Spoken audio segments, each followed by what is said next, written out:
Welcome back to the Wrong Advice Podcast. I'm your host, John Pacciuto, and I'm very excited to have my guest on today, the one and only Mr. Chris Morrison. Chris, how you doing, buddy? I'm great. How are you, John? I'm doing super well. I'm excited to have you on the pod today. Can you give a quick introduction to the listeners to who you are? Yeah, absolutely. So my name's Chris Morrison, Chef Chris Morrison. I'm the owner and chef of Little Farmhouse Catering and Events, formerly known as Little Farmhouse Cafe. Hmm. Tell me a little bit about your journey. I am a avid Italian and avid cooker, and I think I got the best of all the worlds growing up. You know, having my grandmother live with me, and cooking really was a huge facet of like my life growing up. I actually almost went to culinary school myself. I think I made the right decision not doing it because you guys have crazy schedules. Yeah, But tell me a little bit about like how you became a chef and owning your own restaurant and sort of that whole process. yeah, absolutely. I like the word that you use first and foremost, and that's journey, because for me it has been quite a journey. It started off very similar to like yourself. I was probably about 3 years old, and I was living on a farm with my grandmother and grandfather up in North Carolina. And at that time, we had a small farm, and I believe that's where a lot of the passion started for me, even though I didn't know it at that time. But it's me getting in the kitchen with her and learning how to cook and bake and do all these things. And as time went on and I started to grow up a little more, I made my way back into Georgia, into the Atlanta area. I was always finding myself in and out of the restaurants. And once you're in the restaurant, it will not let you go. So I kept getting pulled back in, whether it was front of the house, back of the house, managing, training, whatever it was, I always found myself coming back to the restaurants or being around food quite often. So as my journey kept going, I was at that time. Let's see, I was cooking at several different restaurants. And I found that front of the house just wasn't doing it for me anymore, and I kept finding myself in the back of the kitchen, kind of poking around and seeing what the cooks are doing, and and kind of saying, I'm not sure if that's right or not. you know? um, but uh, but And they're yeah, like, go back outside. yeah, exactly. Just get out. So anyways, so once I was kind of going back and forth and trying to figure out what I was trying to do and trying to figure out who I was, I found myself really, really getting involved in the craft. And that was from home. And I said, one day I said, I'm going to go check out culinary. I find my way back there, so I'm going to go check out some of the schooling, and I did that, and I landed in the best place I thought at that time was for me, and that was Le Cordon Bleu. So I'm a Le Mhm. Cordon Bleu alumni. I enjoyed going to the school there. I met a lot of great chefs. I was inspired by a lot of things that we went through there. And so, with that experience, I just dived in deeper. And so, eventually, I found myself at Whole Foods Market. I became one of their private event chefs for years. I did a lot of their cooking schools and teaching classes and things like that. And man, I tell you what, that is where the passion just started shining out. And I never thought I would be comfortable enough getting in front of people, especially cooking at the same time. But I found that I did very well with it. So through my journey at Whole Foods, it launched me into so many other things, and that's where I started my own business. I've always kind of been an entrepreneur for most of my life. I started a small, cleaning business when I was 16. I started, in a restaurant, believe it or not, at 8 years old. I was a dishwasher. So it put me in line to start my own business. And what I did was I started my own catering business at that time. And so I took that catering business and I ran with it. And what really got me going and out in the public is I started doing private chef dinners at your home, and I got to get out of my comfort zone. I got to get more intimate with my clients and help them along the way as well, and do some teaching at that time. And then I found myself, saying, because it's very hard to run a business, and especially when you're new at it, it doesn't always happen the way that you want it to happen. And so, I had to result back into kind of that day to day thing. And I found myself back in the restaurants and whatnot. Um, and so then I was elevating myself within the culinary world. So, now I was in the back of the house. Now I was a sous chef. Now I was an executive chef, right?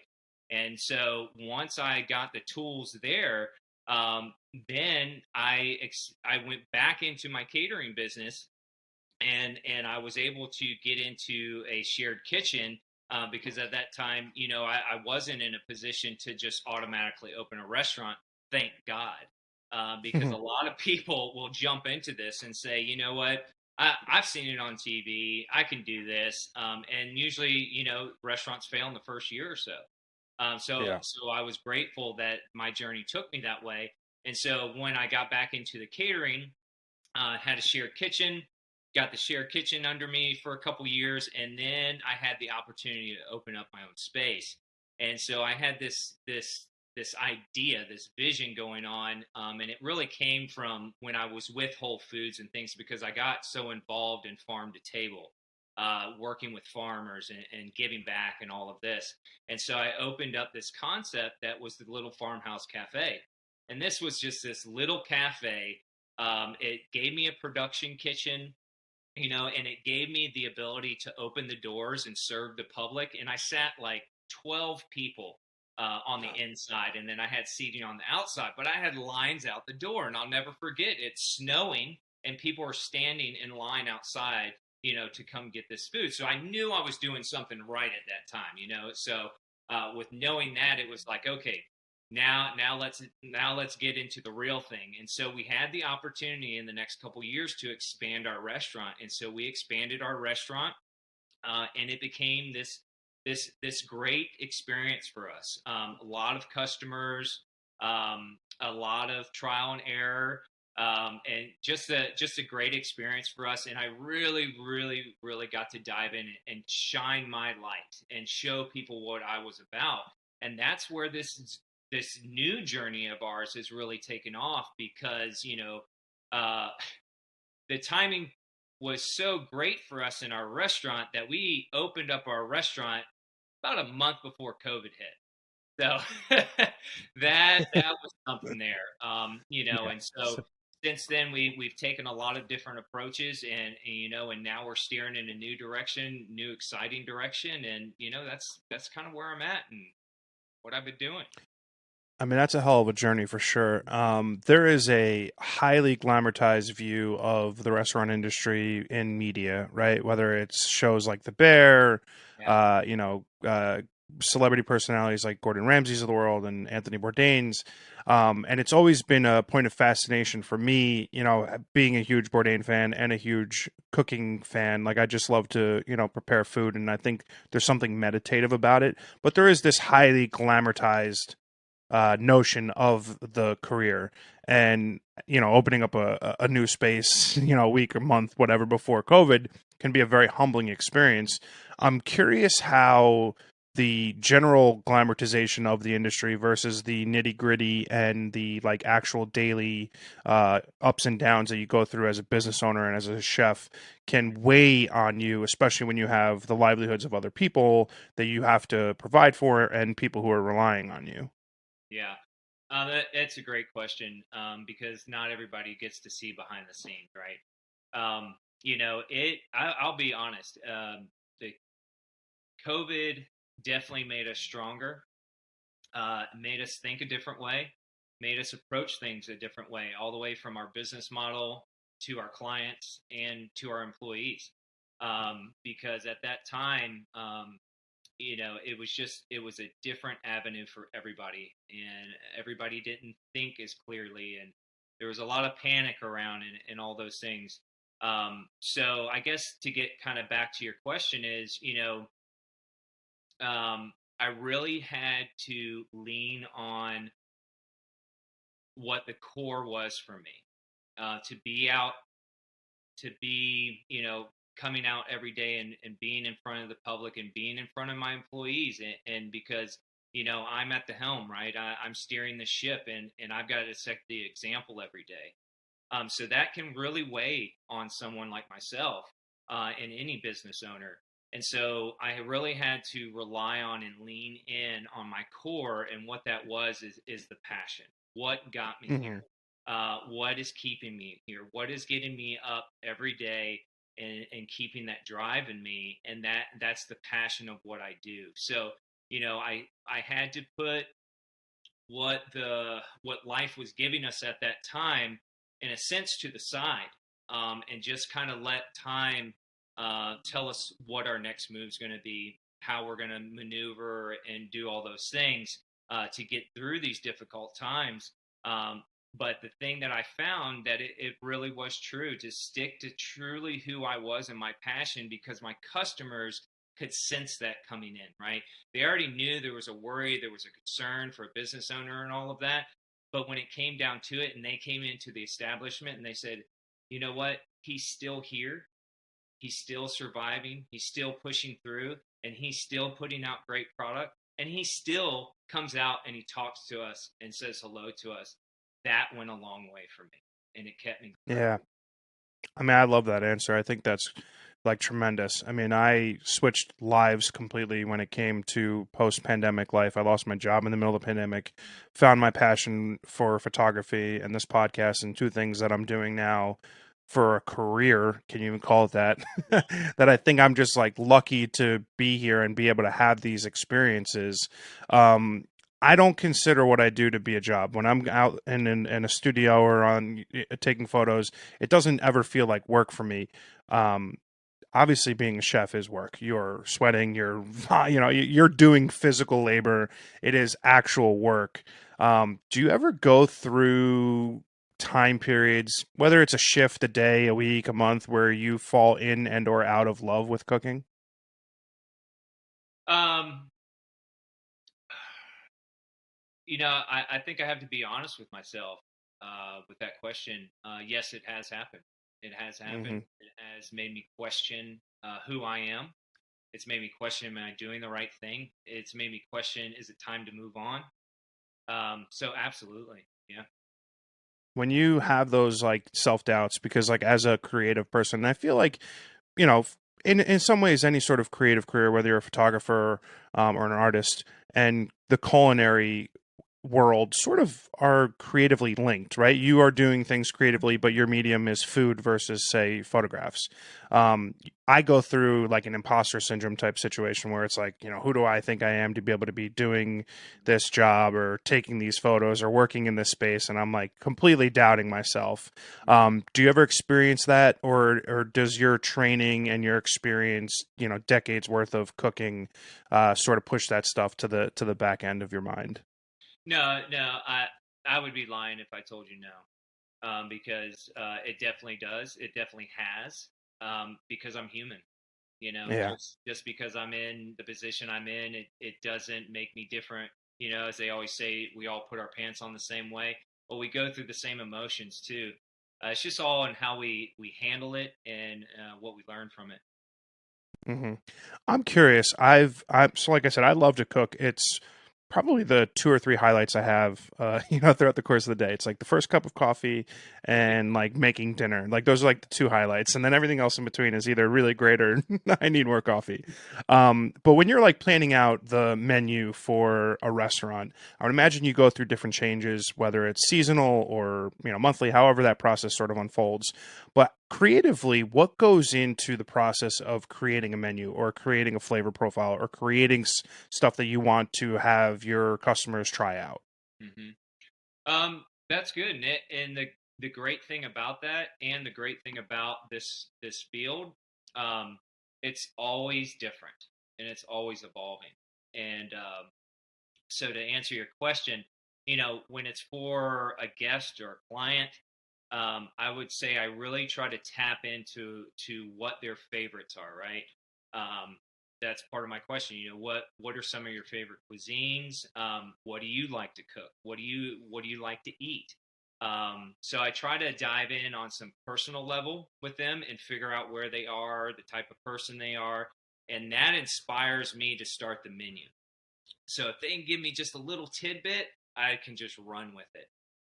Now, when it's when we're talking about a new menu for a restaurant, for a catering business, for an event that we're going to be putting on, or something like that, it's the moment. It's the moment what inspires me, right? It's seasonal also. So what's in season, like you touched on? What's in season? What can I get my hands on? What is new? What are some new ideas that people have been grabbing onto? And it's great nowadays that we have social media and things like that, because we can, we have that source at our hands very quickly, to where we can get out there and we can kind of see what people are doing. um, but I think it just really boils down to the moment for me. I'm always, when I'm in those times of creating, it's the moment. It's how I'm feeling. It's what's going on around me, and that's the best way I know how to describe it. It's just the moment for me. Yeah, that's awesome. I think we, like you mentioned, social media wise, we live in a cool time when it comes to cooking for like regular people, right? We can be inspired to try any recipe because we see XYZ chef, preparing something soup to nuts on TikTok or on Instagram or whatever. And from a person who's just sitting at home, they're like, oh, I could probably try that and, inevitably fail at it. But it does pose an interesting opportunity for people to learn about cooking and learn about new cuisines and try out new things, because I think for at least for me, like I get stuck in these sort of grooves where I'm cooking the same 3 meals a week or 4 meals a week, and it's very repetitive.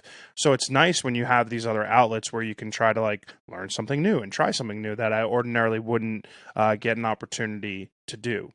Which I think is pretty cool. In terms of like broadening your own culinary skills and your own palate and your own menus, where do you look for inspiration outside of your own, say, central environment for, trying out new dishes and things like that? I think some of the probably the inspirations that I get outside of here, you know, there's one chef out there that I really inspires me. I look up to, and he's just amazing, and that's Sean Brock. Uh, that man is just doing phenomenal things. So outside of my atmosphere, it's really tapping in to who inspires me personally. So I go all the way back to my grandmother, right? The things that I learned there, my grandfather. I go all the way back to my schooling, and then I bring in what currently influences in me, and that's people like Sean Brock. And also what inspires me. And I know you said outside of my atmosphere, but it's the students. It's the farmers. It's those guys out there and ladies that are grinding out every day, trying to turn over a better leaf for themselves. In other words, those are the things that really inspire me. And it's and I'm trying to involve myself more so nowadays too. Is grounding myself, actually putting my feet in the dirt, and that's going out and to a piece of land, to the mountains that we're so lucky to have here in Georgia, um, and get grounded. So there's a lot of spiritual work that I put in the last few years with others and myself, and so I would say spiritually that is one of the biggest things for me right now. Yeah, no, I love that. I'm curious. Obviously, with the prevalency of fast food chains, Uber Eats, DoorDash, these places where getting food delivered quickly to you is ever accessible. Obviously, not always the most healthy type of meals and such. How do you, as an owner of a restaurant, sort of frame your business to be something unique and different, that farm to table experiences goes antithetical to everything that's going on in fast cuisine and fast or moderate speed burgers and things like that. How do you get the customers to come to you for an experience that they're not getting elsewhere? So that's actually another good question because of the transition we've had in the past year. So I had mentioned earlier that the Little Farmhouse Cafe, we opened that restaurant, and we had some good success at it. But mm, a little under a year ago, we actually closed the doors, um, and we changed our concept. And so we changed our concept to a private event space. And that's kind of getting me back to my roots again of where I started out with private events at your home and everything. So yeah, so now it's a little tougher getting this fresh cuisine into a customer's hand, into their mouth, because they're not walking in the door every day. So how do I go about doing that? And what we've done and what I've done is I've got myself back into the farmers markets, doing chef demos, creating dishes out there for people, letting people know that I'm still here. Um, Also providing meals on the go, also providing a way for our guests, our clients, our customers to still have us cater directly to them now instead of them coming to us. And then now what we're creating this atmosphere at our establishment are these private dinners, these pop-up dinners. This pop-up dinner is such a fad right now, and I love it. And so we're trying to instill more and more of that, and we're trying to get our customers back in the door with us, sitting down with us again, enjoying a nice meal. Um, and so, that's one avenue right now is actually creating these different themed pop-up dinners and getting people back in here. So that's what we're working on currently. That's pretty cool. So, give me an example. It's, Friday night, 3 weeks from now, you'll do a pop up centered around a specific dish, a certain number of dishes. Like, how does that process sort of work? So again, these are themed events. So we did, let's say, Valentine's Day, right? Hmm. Valentine's Day is usually pretty intimate, but we thought, how can we get a little bit of interaction from our guests, make it a little more fun, not so quiet and just by yourself, but still giving you that intimate service, right? So what we did is we had a themed Valentine's Day, and what that was romantic comedies. And so what we did with that is we had a little Q&A card. They got to fill it out. They turned it in at the end of the night, and whoever answered those questions that we had right, they got a free ticket to the next event. So that was Oh. something a little different there. We had a pop up chef showdown. Pop up chef showdown was myself and two others going head to head. So we take the seasonal ingredients. We created I think it was a 12-course meal. Each one of us doing a portion of that, and then at the end of the evening, our guests got to grade us. Who was the best chef of the night, who had the best plating, who had the best interaction with the customers, because us coming out, introducing ourselves, and talking to the customers about those dish is something that we created. And so that was different. That was unusual. That was getting outside the box a little bit.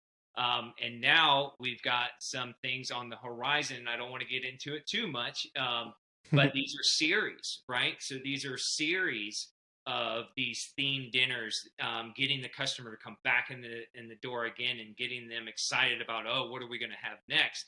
And so we've got some great ideas for that. We've done some dinners with the Murder Mystery Company, where they've come in and done their thing, and we've provided food and kind of collaborated on that. We look forward to doing more of that. So there's that as well. And now we've got a great thing that's coming up here in Atlanta. There's a great new, beautiful, beautiful hotel called the Epicurean Hotel. And on April the 27th, I'm actually coming in there and I'm starting my 3-part series because they have a chef theater cooking class. So it's got stadium seating in there and it's got the whole nine. And it's almost like being on a little TV show. But, guests get to come out, they get to enjoy, they get to interact, they get to, if it's a teaching class, they get to actually get their hands in there and make a dish and all these things. So I have this new 3-part series coming up that's teaching folks how to be their own personal chef at home. That's fucking awesome. I mean, that's really fucking cool. I like that. That's pretty Yeah. sweet. I mean, listen, this is all new stuff for me. We don't have that. Listen, I'm in New Jersey. It's not like I'm in a freaking foreign country or anything, but it is, that's very unique. I think that's pretty cool. I mean, I would love to do something like that, get an opportunity to go to a class or, whatever, and experience it. I mean, that's awesome. That sounds fantastic. Your passion for what you do comes through when you're talking about it, which excites me because I similarly love cooking as well. There is an aspect to your job cooking that has to be sort of talked about, which is like the social media aspect of what you do, right? So nowadays you can't just be one thing, right? I can't just be a photographer. I have to be a content creator, and you can't just be a chef. You have to be a personality. How do you juggle the intense scrutiny that you get on social media with your clear and undeniable passion for what you do for a living? Yeah, and we've experienced that. Absolutely. More, and through, not to bring it up again, but we experienced it often through COVID.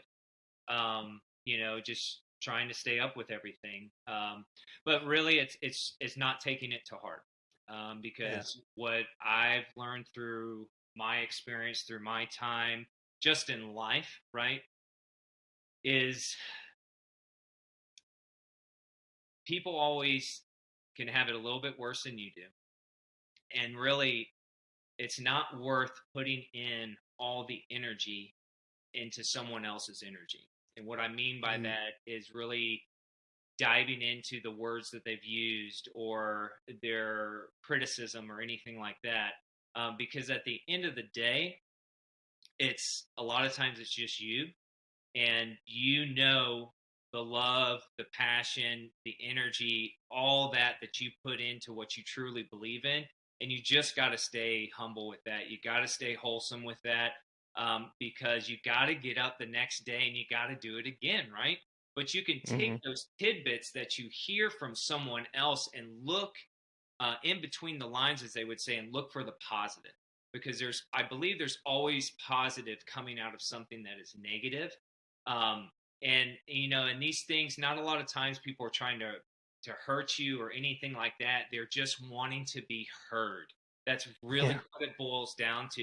When you get a complaint in the restaurant and the manager has to go up there, or you have to go up there, if you are the manager and the chef and everything else, is the customer first and foremost wants to be heard. And if you can hear them, you can get something positive out of it. Use it as your artillery. Use it.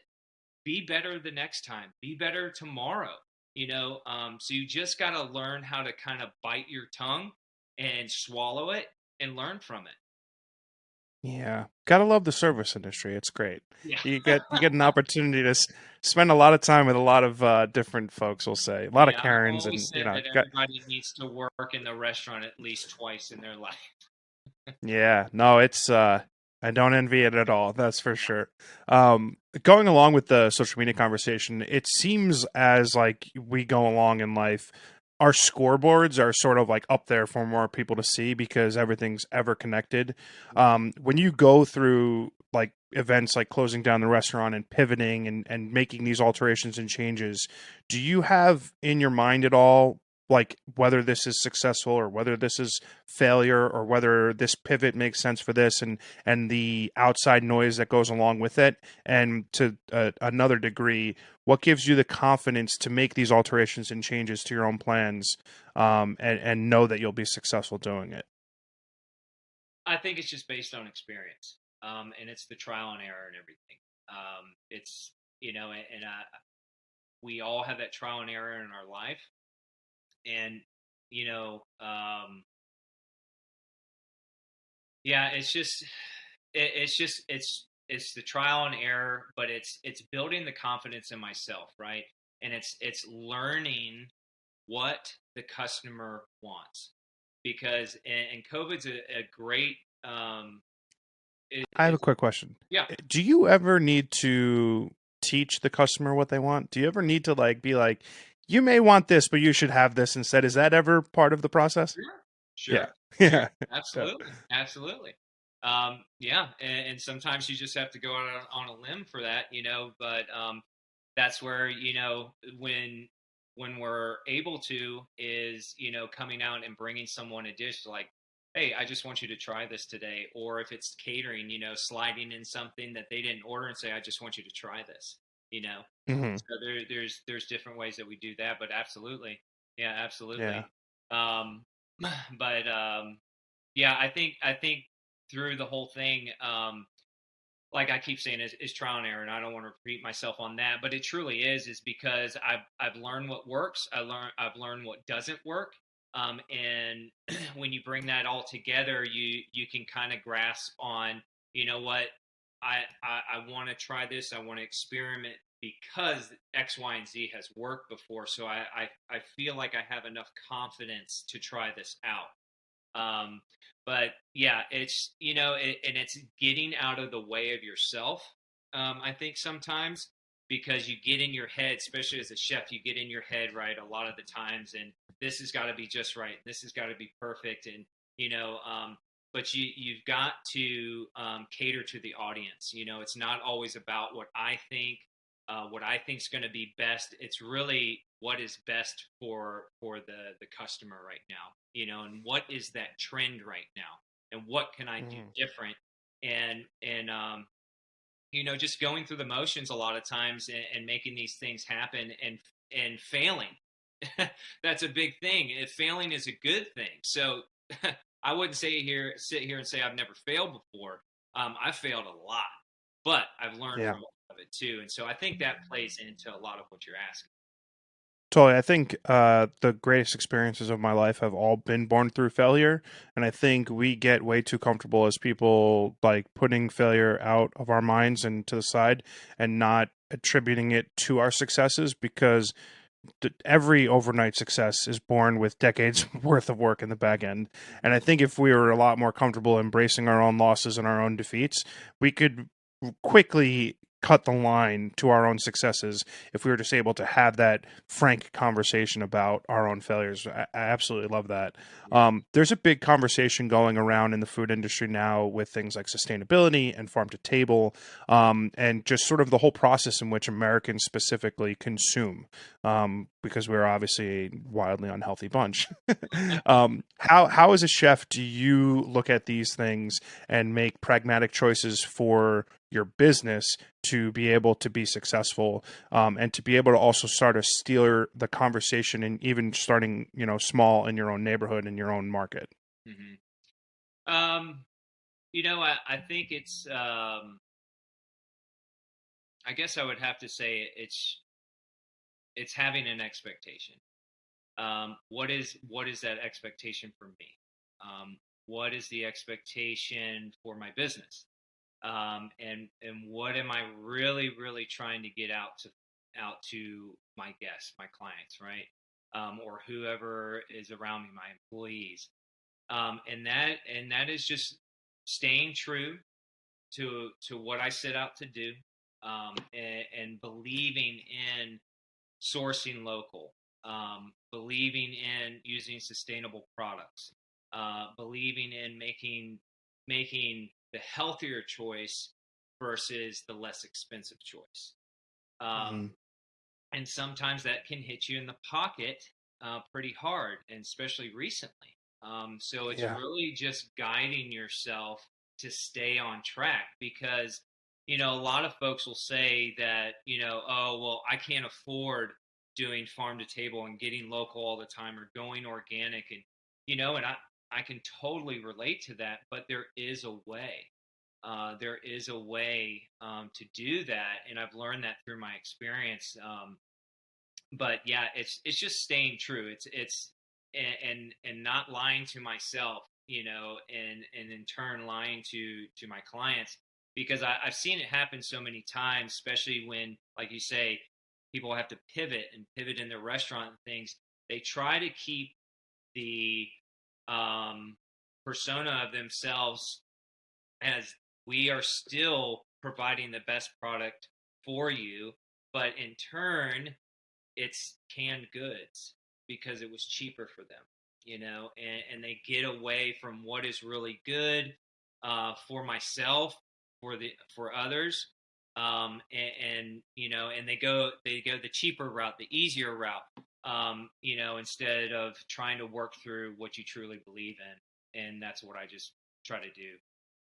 Yeah, I think it's a fun time from, just as an individual perspective, because we're having at least I think locally for me in New Jersey in Montclair, there's a conversation centered around more farm to table that's happening. I think it's probably happening throughout the country, which I'm appreciative of. I think when you can sort of cut down the barriers to access to good quality ingredients, and sort of stem the grocery shopping at the food store and maybe go direct to some of these small farms and some of these smaller production facilities, you get better quality stuff, which I think is tremendous. I'm lucky I had another chef on my podcast a while back, Scott McDonald, who is working in this field and doing a lot of this sustainable stuff. He just got like a whole bunch of like he's getting full on cows, right? And my brother got a whole bunch of beef from him, and it was great. It was just better quality stuff. Yeah. And I think the conversation's starting to shift to a point where people are starting to realize that what goes into our body is incredibly important, and we should probably start being a little bit more mindful about it. Yes, absolutely. Absolutely. I'm curious, you've been a chef for a long time. Your knives and such touch a lot of different things on a daily basis, but what is your favorite dish to make?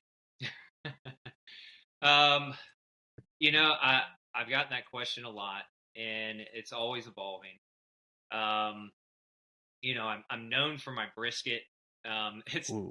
a lot of people say it's not the easiest cut of meat to Hmm. cook, but I'm definitely known for my brisket. I love doing barbecue, being from the South, and all of that. But really, it's not a it's not necessarily a dish. It is a technique. Um, and in school, and I tell a lot of my employees and everything this too, and I have one student right now that's going to school too. um, but it's the fundamental. It's the first couple things that we learn in our skills class, and that's sauces and soups, because that's where you learn to build flavor. And if it Mm. wasn't for that and getting a true understanding of how to build a flavor, all the other dishes wouldn't matter, um, at least to me. So I can't really say what's my favorite dish to cook. I really can't, because I just enjoy cooking just about anything. It's the technique for me. It really is. And I really love sauces and I really love soups. And I know, maybe that's not what people want to hear, because that's so basic. I got to be Right? honest. I can kind of understand it and relate it. I for some reason, at least in the last year, I have been making so much chili, like an an absurd and an obscene amount of chili.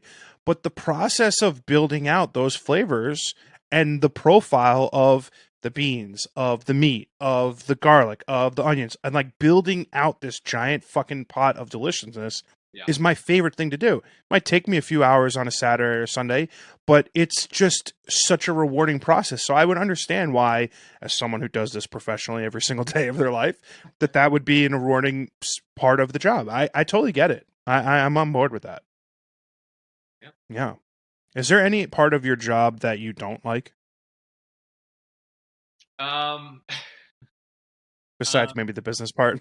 yeah, that's the part that, doesn't always bring me all the joy I'm looking for in a day, is the business part, but it's part of it. It's part of Hmm. it. Some people may say it's the customers, dealing with the customer or whatever, but I would say that. yeah, yeah. I mean, those are difficult times. They are, but see, for me though, it's like a full circle for me, because I end up back with them, and I end up seeing the joy coming off, of them when they're eating something that I prepared for them. Right? They've eaten this dish, and they're going on and on, or they've asked me to come over and talk to me about it. That right there does it for me. It's not about fame. It's not about, money. And in this industry, you got to understand coming into it, the money is not there, right? It's You got to go through all the Sure. heartache and the pain and everything. But that's not what does it for me. It's seeing that individual light up. So when we talk about the customer, that's not the hard part of my job. It's not. It's really That's not. nice. Yeah, it's I would really imagine that's a giant departure from the vast majority of yeah, yeah, people in your industry, for yeah. sure. I Um, I think that makes me a little different than others. Yeah, no, it's that's commendable for sure. You go through a pivot like you did in COVID, and the business model changes. What you're doing with your life changes, and you come out of that 3 years in a stronger position, feeling better, feeling confident, loving what you're doing, and feeling, from what it sounds like, incredibly invigorized and like ready to roll. When you look at the future of what it holds, not just for you as a chef, but your region, your community, what do you hope to see for yourself and sort of the growth of you and your restaurant and your business in the coming years? I was asked that recently, and the journey that I'm on right now, just in life, um, I think in the next 5 years, for me, it's to be a figure. Um, and when I say be a figure, it doesn't mean be a celebrity, not at all. It's just to be a figure in my community, right? Because I do want to give back more and more, however that can be. And I want to be a figure to up and coming chefs. Something that we didn't touch on with our restaurant space that now is a private event space is we welcome in up and coming chefs, other chefs that don't have um, necessarily the space to occupy all their guests, or if they want to test their food or whatever. And so we welcome in all these other chefs into our facility so they can experience our atmosphere and really get to experience something that is their own at that moment. So for me to be a figure to someone, for me to just be able to touch someone um, and remember me in 5 years just because of who I am and what I've done and what I've been through. If I can get that out more in the next 5 years, and if I can touch more people in the next 5 years, then I was successful. I think that community building mentality that you just spoke about will inevitably be the driver for your own success. And I'm curious, what about that thought, that idea, that desire to mentor, to grow, to teach? What about that is appealing to you? What about that drives you to jump more into that? Um, I think it's really, it comes back to um, kind of testing myself, kind of pushing myself, keeping the drive within myself to see how good I can be. Um, you know, and I feel like too with what's going on in our community and in our state and in our city in Atlanta, it is such a booming city. And just, I mean, restaurants are popping up left and right. New chefs are popping up left and right. More and more and more of that. I think there's a big part of me that wants to become um, a figure in that, wants to be a part of that. So I think it's our growing city that's also uh, giving me the push right now. That's cool. It's nice when your community and your city help inspire you to work harder, to drive to be more, and give back. I think that is a really commendable sort of mentality. It gives you a completely ulterior like thought process to wanting to be successful, right? Because it's coming from a genuine place. It's not, oh, I want to make more money, or oh, I want to be more famous. It is because you want to see the community grow, which I think inevitably will lead to your own success for sure. Um, when you look at the future, and for me, it's pretty straightforward. I will always be successful because I work harder than anybody else, and I want the things that I want because I've built out a platform for myself and sort of a pattern and a path for me to be successful. your industry is very ebb and flow, up and down, and it could be traumatic and shut down like things like COVID, and it's never easy. My hope for you, obviously, is that that doesn't deter you from any of your successes. I think you have the mentality and the desire to get everything that you want. I'm very confident that that will be the case. Well, I appreciate you saying that, because that again, this is what I live for. This is with me being able to portray this to you and send this across to you, and you feel that same excitement that I do. That's great. So thank you for Yeah, that. I mean, it comes through very genuinely, very honestly, and I think having benefited from having a couple hundred of these conversations, you get to learn about like what people's true motives are for their success and their true passion and love for something. And with you, it comes through, very cleanly, and it's just nice to hear. It's cool when people have hopes and desires and dreams that are a little bit more altruistic than I just want to have a million TikTok followers or something, whatever it might be. But yeah, Chris, I want to thank you so much for coming on the pod today. This has really been my pleasure. I have a very cheesy line. If you've been on my podcast, you're part of my family. Oh, And yeah, just thank you so much for coming on and having this chat with me. thank you so much, John. Really appreciate you.